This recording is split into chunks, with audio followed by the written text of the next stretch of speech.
Well, let's indulge a little bit in some philosophy, I guess. And that I just learned about something called Zen koans.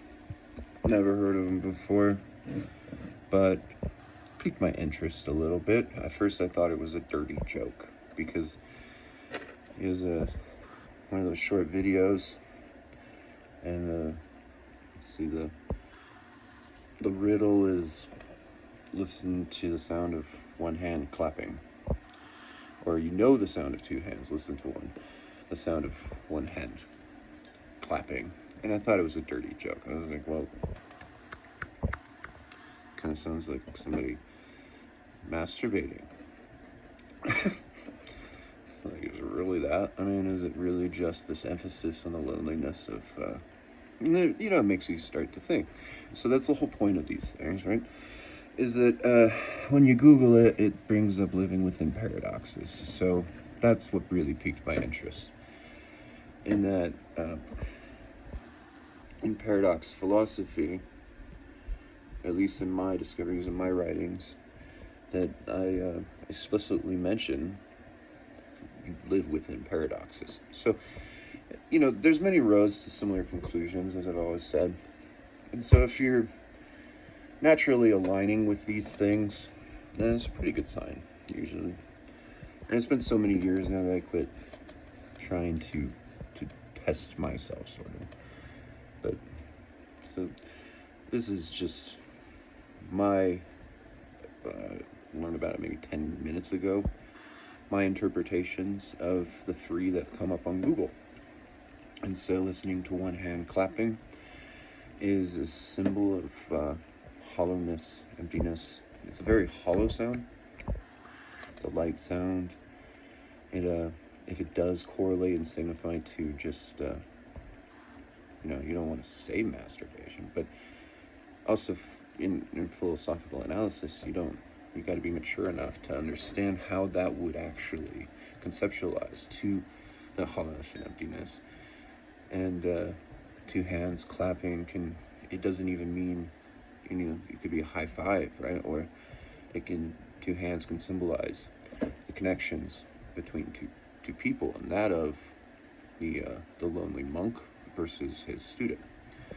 And so two hands clapping would be that of the student figuring out the Zen koan, and would be the emphasis of like a handshake or in our modern culture, a high five would be like, you figured it out, dude. High five, right? So, there's any sort of analytical aspect. In paradox philosophy, though, what I see is, and true enlightenment is individuality, right? So you're gonna not only have a specific interpretation, but yeah, you're gonna follow these sorts of rules and paradoxes, where many roads lead to similar conclusions. If we didn't have that, humanity would just lose what it means to be human. If they're so enlightened, you start to erase your own purpose too, and that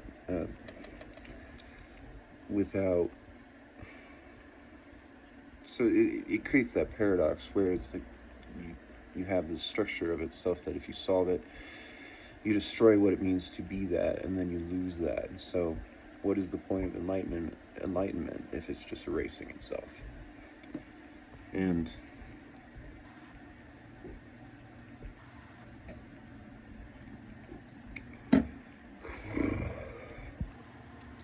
so that's sort of like the rough analysis of the one hand clapping from my point of view.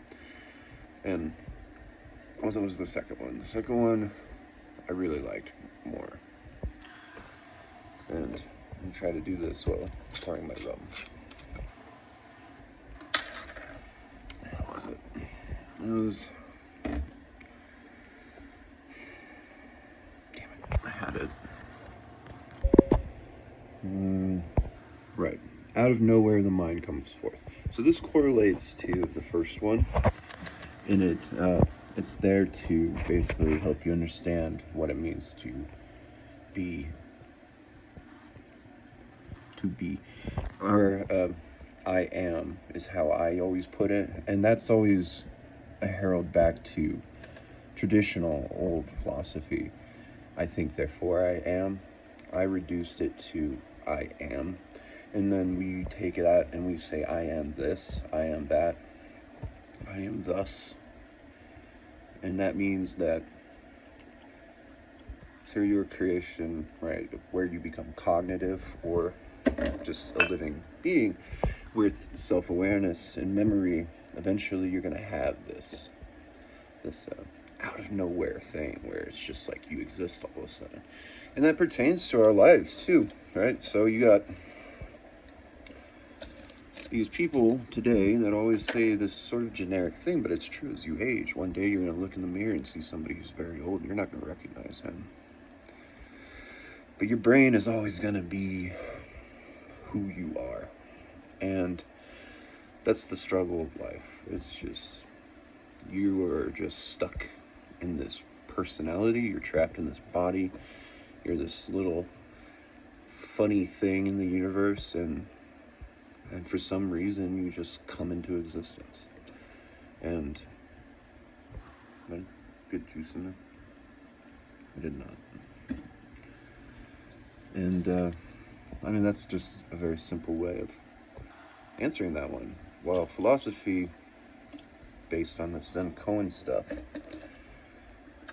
is living within paradoxes. So you're not actually, without going into paradox philosophy further, that you're trying to not really solve these, but really outline them in an attempt to answer paradoxes with paradoxes. And as I mentioned in my other videos, that there are unsolvable questions probably that need unsolvable answers. And it's a very weird thing to say, right? I remember when I first came up with it, it was this year when I realized it. And that was through studying number theory, that since every number, is unsolvable, essentially, every number has an infinite set of numbers per decimal for everything. Everything is just this crazy series of running numbers. And that paradox has always kind of pissed me off. It's made me care less, too, about education.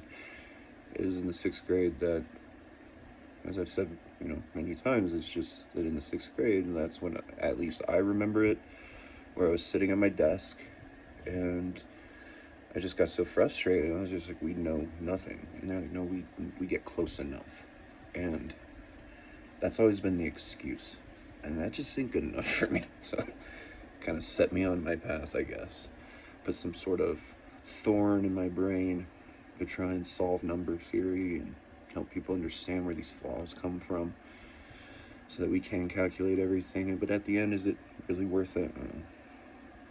Anyways, so that's how you probably solve that one, or at least how I interpret it. And then the third one, this one. So, 2 monks argue about a flag.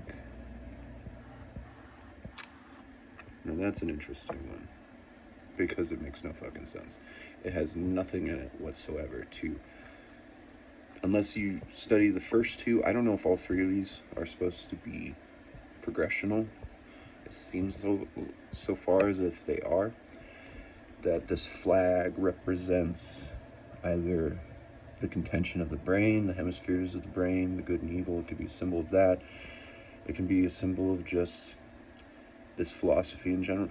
And as I said, many roads leading to similar conclusions, but I'm turning kind of chilly.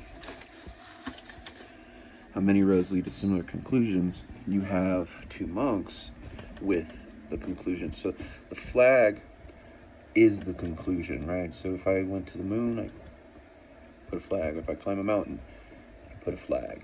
The flag might symbolize, I don't know, in this era if they were doing that, but it could symbolize conclusion and the goal. And so you have two monks who are arguing and discussing infinite paths to a similar conclusion, where they could each plant a flag. Though the flag is still the goal, it's just that philosophy. And so, whether or not I'm enlightened, I don't really care. As I said, this is just too simple for me. I mean, I dealt with 7 dimensions of paradoxes, so I can't even find the 7th one anymore. I got really weird about it. What happened to me is that I started finding my limitations and understanding where I was actually corrupting my philosophy. So every philosopher starts, instead of inspiring thought, they start to make conclusions for thought. And then they start creating conclusions for you. And that's a huge problem with many philosophers throughout time. The main modern one is obviously Karl Marx, who's a great philosopher. Don't get me wrong. I mean, it's no different than saying Hitler was a great painter. He was a very good painter. It's just that how people corrupt their philosophy is why you need to study Karl Marx. Understand him, what he was trying to achieve, and understand just people in general. Because as our conclusions happen, we're metaphorically planting a flag is what I'm trying to show there, because I was talking about the one hand clapping earlier. That it's so easy to still have a similar conclusion, but yet have this personal corruption too. And so you're living within that paradox, is what that argument about two flags is that you can have the same philosophies, the same conclusion, but you're never going to really change the outcome. And it's how you can give people,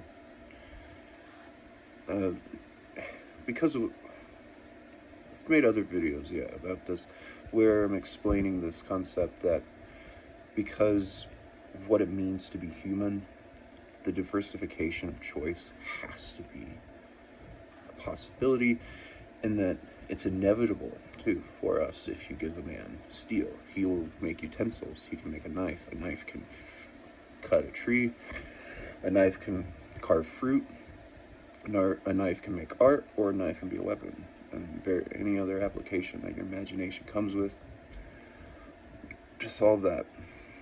But we're left with that paradox and what it means to be human. And once you start eliminating that, then we lose what it means to be human. So, inevitably, you're just another monk climbing to this flag to argue with another monk who's also climbing to this flag, and so on and so forth, or wherever the flag is. I don't know where it's at. It just says two monks arguing about a flag. And so, philosophy just, it's everything and nothing. That's why it's so much fun. And that is philosophy. It's just essentially outlined like that. That doesn't mean they create precedents. Buddhism does not lay claim to that. If I'm thinking about it now and I've never heard of this, that means that countless other people have thought about it, and they either never write it down, or the flag withers and somebody plants a new one, or it's just they understand.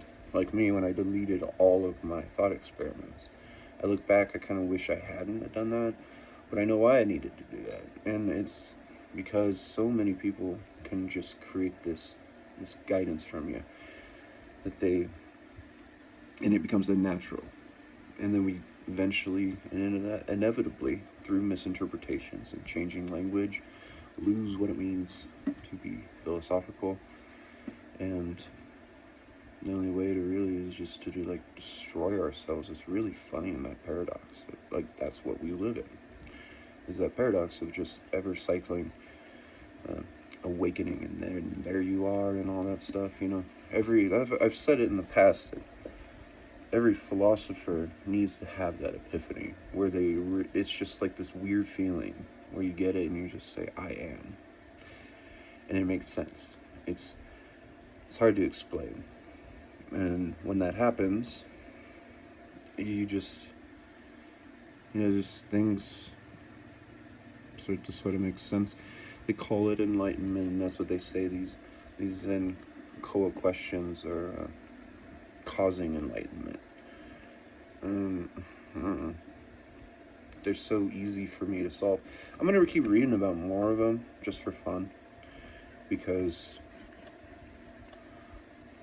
this is what I'm gonna think about right now. Because rather than purely painting, which I finally figured out how to work with this old Holland paint, which is nice.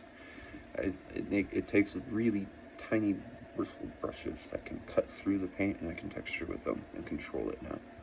That's really nice. And other than that,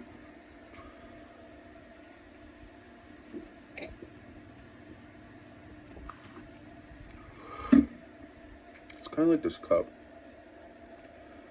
I drink out of this cup, and on one side are people riding elephants destroying a forest, and on the other side are elephants living in peace.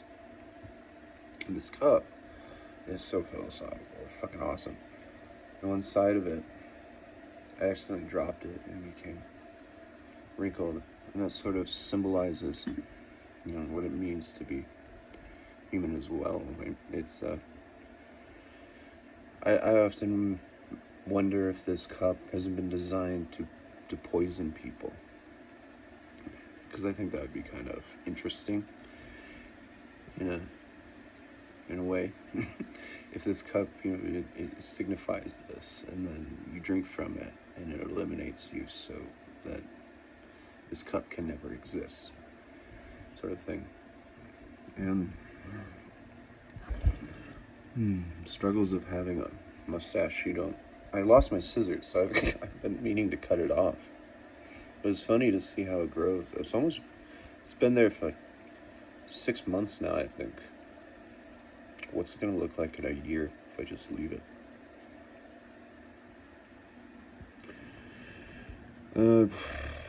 What else? Maybe we can look up more of this if it won't shut off the video. With another Zen koan